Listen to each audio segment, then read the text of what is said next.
তোমার দয়ার কাঙ্গাল কারে কান্দা।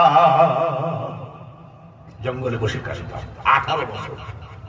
বিশ্বাস না হলে আমার বাড়িতে আসবেন, আমার ছেলে সন্তান নয় আমার গ্রামের মানুষকে বলবেন যে আসলে কি ঠিক কিনা।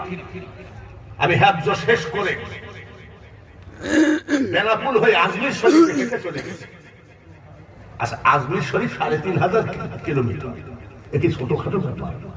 3.5 বছর পর বাড়ি আসছি, আমার জন্য সব মা চাষিরা বা মুরব্বীরা সব দোয়া করেছে, ও মারা গেছে। তখন তার মোবাইলের জামানা। যাই হোক, নাউজুবিল্লাহ, আমি বেয়াদবের মতন কথা বলছি, আমার কথা যেন কোনো না আসে। শেখ ফরিদ 12 বছর কি করলেন? কি খাই? গাছে পাতা খাই। 12 বছর পর বাড়ি আসলেন।